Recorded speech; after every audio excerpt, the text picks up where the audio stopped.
I was forced into sailboat school, and I hated it. I don't mind being on the boat. Hello, everybody, and welcome back to Behind the Brilliance. I'm Ashtyn. And I'm Danielle. And today we have a very special guest, the one and only Dixie. Hello. We have officially turned into a guest podcast. We finally got our third mic. We got our setup, so we're really excited because we did talk about this a few weeks back about how we wanted to bring guests on the show. And this is our first special guest, and we all have something in common that we're gonna kind of dive deep into. I don't know. I know you have the setup here. So first and foremost, Dixie actually works at Garnet Lash with us. And Dixie, can you tell us a little bit about yourself and like how you got into lashing, the services you offer, all of that good stuff? So when I was in college, I was studying marketing communications, and I dyed my hair wrong and went to a salon suites to get it corrected. And then I decided I'm not going to do my own hair anymore. And so I continued to go to her, and there were other stylists and in the salon suites, and she had said, hey, like, are you looking for a job? Like, she does eyelash extensions. And I was like, what is that? And she's looking for an assistant. And I'm say yes. Like, you can always back out. You can always say no, but you never know.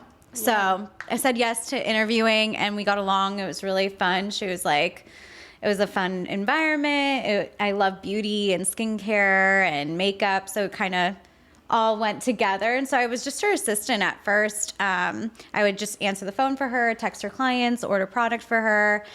And so, but we were in this like little room, and I just sat by her and just watched her and like saw how she interacted with clients. And so I didn't know at the time I was really getting a really nice mentorship into the world of lashing. And so then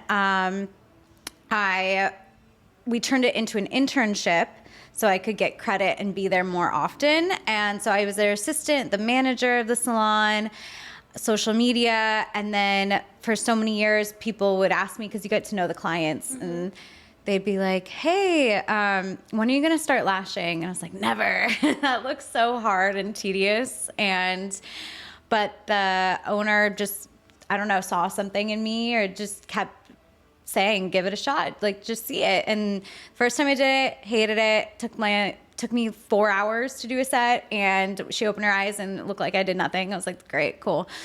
But then once I got a hang of it, I really liked it, and it was really fun. And so then I went to esthetician school and got my license. I started learning more about skin. So I also offer facials and skincare, lashes, lash extensions, lash lifts, fine line tattoos, which is new. But yeah, so that's kind of my journey into it. It just kind of fell into my lap, and I happen to like it. I love that. No, I mean, I know we both love that, but I love when things just unravel. You know, it's like you just didn't know you were going to wake up one day and be a lash artist, or, you know, beauty specialist. What did you think you were going to do before that? Like, were you headed in a direction of? So I was going to school for marketing communications. I didn't know what I wanted to do. I just knew I had to go to college. It was like the next step. And I was in acting at the time, which is why I was in Los Angeles. I had an agent and a manager. So I was doing acting, but I didn't want to go to college for acting. And so I was like, okay, well, what's like a broad enough scope to kind of dip my toes in and see what maybe job I would want if the acting career didn't work out. And so I was always looking for a job too that would allow me to have a flexible schedule, so I could audition, or if I needed to take off to shoot something, like, so that's also why I considered this career, because I was managing the girls, and I was like, oh wow, like, they can kind of make their own schedule. I also saw how much money they were making, and I was like, I have a college degree, what the heck? Like, I was like, I need to get in on this. And I couldn't see myself in like a corporate job or anything like that. So yeah, it just kind of all came to be. And I found that I love it even more than acting, and just that it's also still fun and creative, and I get to work with cool people. I get to meet cool people and opportunities. So Yeah. Agree. Love that. So something all three of us have in common is that we all have reestablished and rebuilt a clientele in a different city. But Dixie and Danielle are a little bit different because they both still travel to a different city to take over their clientele. So I do kind of want to dive a little bit deeper into that with you today, Dixie. So tell us about building your clientele in LA. How is like the clientele different than it is here? How long did it take? What did the early days look like? Tell us all about it. Let's see. So I was in a really good opportunity looking back at it. When I was starting to really build my clientele, COVID had just ended and started opening back up because I had started getting into lashes right before COVID, and then COVID hit. So during COVID, I was able to practice and really like get it down and take other classes, which was really nice, and education. And so when they started to open us back up, fortunately, a lot of studios around us we were in the Westlake Agora Hills area. And unfortunately, a lot of lash artists lost their businesses during COVID. So there were a lot of people looking to get into a lash artist when things started opening back up. And the woman that, her name is Shanique Austin, who owned Glam Spa by Shanique, she's been at that time, the industry about like 13, 14 years. So she was well established, had a good reputation. So when all this like mass of people wanting to get in couldn't go to her, then she would be like, oh, she's like my other hands. I trained her. So then it was really easy looking back on it to build because I had just had all this like Supply and demand. Yeah. And it was also great to, having someone there, like a mentor and somebody, you know, I could be like, hey, can you look at my work? Or I wasn't like on my own, which really helped. And I was also really willing to take anybody anytime, which I think helped my career a lot in the beginning days of building. And I always told people, you know, like, yeah, Sunday, if I'm around, like I'll take them, because then once I had my clientele built up, then I could say, I don't work this day and this day. Yeah. So that, like, I got really lucky when I first started building. And that's a great advice for any beginner, I think, is being more available than you'd probably ideally want to be, just because it gives you that opportunity. Yeah, because once you reel them in, once they like you, they like your work, like then they'll work with your schedule, but you have to kind of get them in the door first. Yeah. Okay, so by the time that you decided to leave LA, how established were you? Were you fully booked out? Did that ever like affect your decision to move to San Diego? Yeah, I was fully booked out. I don't think I was like taking any new clients really. You must really love Sam. Yeah, I do. Well, I mean, I also love my clients up there because I continue to go back. But yeah, I was really booked out. It was really good, very consistent. I love my clients. It was great. But I knew I really wanted to be in San Diego. I was only in LA for acting originally. I never really like loved LA life. So I always knew I wanted to come down here. So it was not a hard decision to make that, but I spent, 9 years building my clientele and building this like relationship, and they were so good to me. So I wanted to see if I could continue to go up there, and I have family and friends up there too, so it's kind of best of both worlds. I get to go up and see my clients, make the money, and then see family and friends and give me a chance to be up there. Did you always plan on commuting back every 3 weeks, or did that kind of happen after you moved here? Or once I made the decision to move here, I was going up every other week. Okay. So I think similar to what I do, every 2 weeks. Yeah. I don't know how you do that one. But yeah, I was doing every other week, and I didn't look for a job down here. I was like, oh, I can keep all my clientele because everyone's every 2 weeks. I can keep all my clientele. But I ran into issues with like, somebody's going on a vacation or somebody is doing that. And so I couldn't really keep my consistent clientele. So then my books kind of started looking more part-time. And so then I was like, kind of had a discussion with my clients, and it was like, I really don't want to keep making this drive because I feel like I'm not actually spending enough time down in San Diego, because I'd be doing the drive, working all the like 4 days, and then coming back here and being like, I don't really want to do anything. Like, I just want to like relax at home. And I also was like, okay, I need to supplement my income. So start building down here. So I talked with my clients, and a lot of them were willing to go the extra week in between, which was very nice. So you actually said, if you want to stay on my books, we're going to do every 3 weeks instead of every 2, which is hard as a stylist too, because sometimes that makes more work for you every time you go up there. Yeah. But it is, you know, we love our clients. Yeah. And, you know, there's girls from the old studio that I worked at that, you know, I trust, and they have my back. So it's like, if I can't get you in because timing doesn't line up right, like I know that they can cover and help out, and everybody's happy. Yeah, that's nice. How many clients do you normally see when you go? Right now I go up every 3 weeks, Monday, Tuesday, Wednesday. I'm like pretty booked back to back. I would say like maybe 5 a day right now. Okay. Yeah. Yeah. So Like 15. Yeah. Okay, so we moved to San Diego. How long have you been here? 2 years. Okay. Yeah, 2 years, but working here almost a year in September. I think it must be more than a year, because I feel like you've had 2 birthdays here. Wait, I think. Yeah. Yeah, we're really bad about anniversaries around here. I feel like you must have started before your birthday. That's true. Why did I think in my head September? Okay, we'll just pretend. September. Yeah, about a year.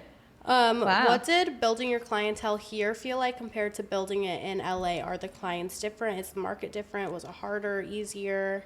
I think it's definitely similar. I was going to say, you didn't have a shutdown. Yeah, exactly. You didn't have the influx of a reopening. But it's been nice too, because I remember I talked to Jess, and she was like, yeah, it took me like, I think 2 years to really build back up again, because she was from Colorado. And so it was that kind of similarity. So like that made me feel better, because I was used to the COVID, like, there you go, here's all these clients. Yeah.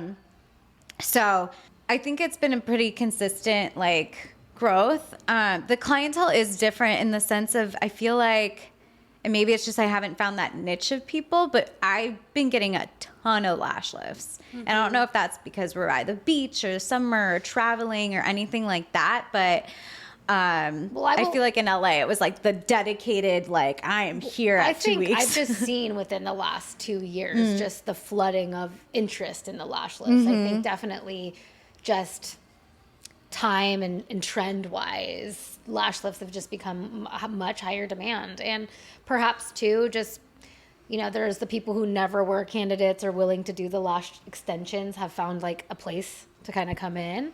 But yeah, I mean, nothing beats the dedication of a lash extension client. I had someone come in every week in LA, like every week for a full, even though her lashes looked like, I remember she'd be sitting in the lobby and somebody like, oh my God, your lashes are so pretty. She's like, oh, I'm waiting for my fill. And they're like, we love those too. Oh yeah.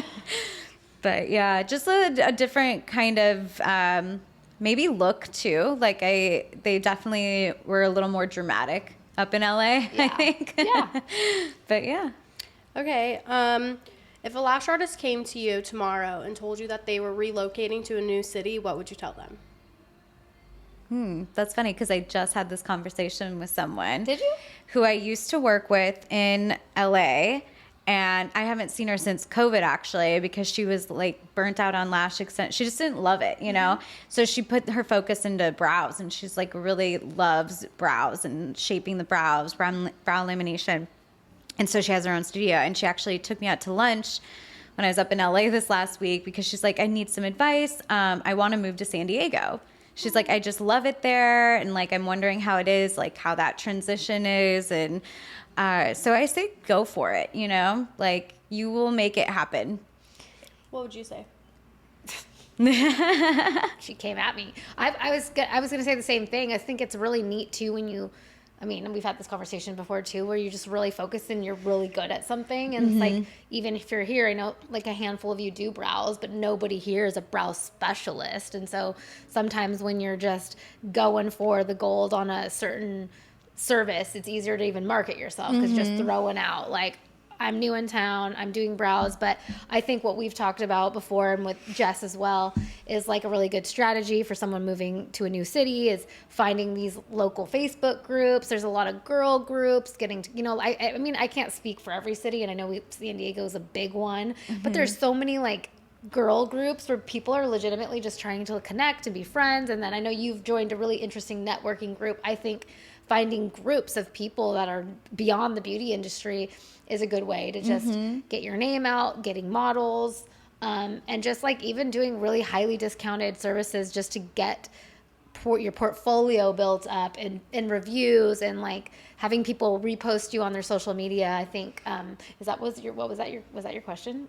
Yeah. Kind of like what would I tell somebody? Yeah. I would say go for it, because Yeah. I don't think you should ever hold back on your dreams. If you have something you want to do and you're like, my heart feels somewhere else, like definitely go where your heart Yeah. is, because you'll do better there. You'll thrive. Yeah, when you're happy. How about you?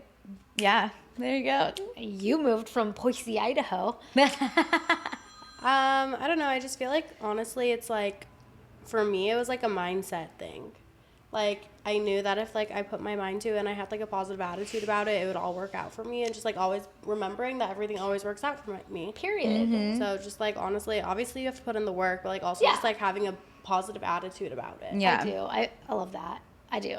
Yeah. I love that so much. And every down moment too. Like you're Yeah. like, no, I made it through. Like if you think back, you're like, oh, years ago I thought like when I first started lashing, I'd never make this work, and then Yeah. it ended up working. So you just gotta keep that in mind too. Somebody just trust. Like, Yeah. bring whatever I need to me. Yeah. All right, Dixie, what are you most proud of about what you've built across both cities? I guess just my reputation, I guess. Okay. Just how I treat my clients and what I provide with my services. It's not like, it doesn't matter which client it is, who it is, and if they've been coming to me forever. I just always want to do like the best job I can do, and just, so I think I'm proud of that, and like always learning. Like even when I came here, I learned like not how to lash again, but a whole new way of lashing, which has helped my business, I feel like, and made me a better artist. And yeah, just never stop learning and growing. Yeah, and before you go forward on that, shameless plug, you did take the Ultimate Lash Course, and you had a really great experience. Yeah. And I know you had some thoughts about that. And as an experienced lash artist, you thought it was very useful. So what can you say about that for people who maybe just don't think they need additional training, your experience with taking something else? Well, first of all, it's just like a nice refresher, just to remind you of those basics that because like sometimes you just get in that rhythm and you just rush through the process, or you just do the lashes and it's like, oh yeah, I forgot like this basic step of just checking my work and doing like making sure they're not sticky. Like even though I same, you know, like 20 years deep, sometimes I have to be reminded, like, check your work at the end. Like there is going to be stickies sometimes, like you, as good an experience as you are, you need to check your work. And I was blown away at like just like the new little things that like the scrub, the water scrub. I was like, wait, you can do this? You can put water on that? Like it actually helps bond it more. And like that's been a game changer. And I feel like they can open their eyes much easier. They're not as like burning or have complications. And I just can check the work better. But yeah, it's great to just get back to the basics and then maybe learn a different tactic from someone else. Like I was doing it where I had the lashes on my hand and I was doing it by making my fans like this. And I thought it was making me quicker with my work, but actually after relearning it, now I feel more confident and better. Now I can't do it on my hand. Like now I feel like I'm actually more strategic, and it's just helping with like the design of it all. Yeah. I had a very similar experience because I was pinching. Like I was pinching to make my fans, and now I make them on the strip, and it's so much easier. But I always thought I was like moving faster by pinching, but in reality, like I wasn't. Well, yeah, because the isolation is more challenging when you don't do it first. I mean, you can still isolate for sure. Yeah. But my whole my reason for not both of those techniques, my reason for not loving those is like ergonomics and long term. Like having to deal with those things while you're lashing is actually like a disadvantage because you always have to, you know, you don't have as much flexibility and freedom. So Yeah. Okay, what's next for you? What's next? Anything you're working towards or excited about? I'm excited with the fine line tattooing, just getting better at that because that's been a fun challenge comparing it to learning lashes. Like, because with learning lashes, I remember just sitting at my TV all day practicing fans and gluing them on a sponge. And then with tattooing, it's like nothing beats real skin, and so, but it's also permanent. So it's like, how do you actually practice that? Yeah. So what I found is like going back to basics of just that, like drawing, like practicing tracing all the time, and like just drawing lines, like looking like a psychopath. But yeah, I think it's just fine tuning services and just yeah. Where can people find you? Oh, they can find me at it's like I don't even remember what is it. I'm very bad at social media. The Dixie Actually, method. You're pretty good. I see your TikToks. They're I'm fun. trying. You're doing trying. good. I mean, honestly, nobody feels good at it. Like, and, Yeah. you know what I mean? That's always, in fact, putting the reps in is how you get better. So you're actually doing it where I know some people are not even doing it. Yeah. So No, but I will say because you started putting your tattoos on TikTok, and I was like, what? That's how you're finding all your clients. And that's how I found most of my clients. It's crazy. So yeah, the Dixie method, you can find me on TikTok, Instagram, and at Garnet Lash. Yeah, here at Garnet Lash. All right, last question for Okay. you. What is one thing you now know about building a lash business that you wish someone would have told you on day one? What about you, Ashtyn? You go first. No, I'm the interviewer. Oh, okay. She didn't have to participate today. I don't have to participate. What I wish she She's would have checked out told today. me. She's I mean, I think it's just like all of the roles you really do have to take on. You're not just doing the lashes. Like you're, booking the clients, checking in on the clients, doing it. You're doing it all. You're running your business. I know you complain To know about an that sometimes. LLC, you got to know if or a sole proprietor. Like there's like those things that I'm like, oh wow, Yeah. taxes. Yeah, and actually that is a big one. And we are working on a little cohort course, like a 6-week course, because just being booked isn't the end. Yeah. Are you profitable? Do you have good customer service? Do you have good follow-up? Do you have things like that? So I think there's a lot of people that weren't ever taught that. They didn't go to college, and they don't teach that in beauty school, or maybe The some business do. side. The business side. Yeah. That's a big you're one. a business owner. You're not just lashing. Yeah. And you're managing calls and texts, and pretty soon we gotta get these AI bots talking to our clients for us. Dude, seriously. So over texting people. Ashtyn gets so frustrated. I hate texting people. I saw your phone the other day and it had like 300 messages. I was like, oh my God, my anxiety No, would be. like I can't do it. Like I hate texting. Well, maybe we can all, go in on a receptionist and hand over our phones. Just don't check my camera roll. Well, Just kidding. that actually reminds me. I totally have a meeting with an AI person. Do I was ya? like trying to come up with a virtual assistant for Okay. me. But I'm like, I have like control issues. Me too, because I want also like I would love like somebody to do it for me, but then like sometimes I don't want them to book them at that time. Yeah. So it's like It's hard because you can really see your schedule. Like, you don't want to leave yourself wide open, but you're like, I could see where I could squeeze somebody in. Yeah. Someone else can't really make that educated guess for me. But And it's like that touch of the like your personality, and then Yeah. I feel like it holds me accountable too. There's so many times where I'll text the client the night before, see you at blah blah blah, and they'll be like, no, it's at this time, and I'm like, oh, I put that in my calendar wrong. Like it like just holds There's a- everybody accountable. It's true. It's true. Thank you for being our first. I'm honored. How fun. I know. You're always so participatory. Is that a word? I love that. And, like, I did get a bubbly. participation trophy when I was younger. You are getting the trophy right now. I didn't want to sail. I hated sailing because like sailboating. I grew up on the lake, and I was forced into sailboat school. and I hated it. I didn't don't even know mind that being was on a the thing. boat. Yeah. I didn't mind being on the boat, but racing, like, oh, Dude, that's gnarly. yeah. Wow. I got Fun hit in the fact head with a about boom. Dixie. Yeah. You're just so interesting. Like you just like say the most like interesting stories of your life. You know, we're all full of just interesting Yeah. stories. Yeah, no, it's crazy. I love it. Okay, Fun. well, thank you so much for coming on our Thank podcast. you. We loved having you. Yes. It's been brilliant. Yeah. Thanks for being brilliant. And thanks for breaking. Favorite Brilliant product? Go. You make me choose. You can choose your top faves.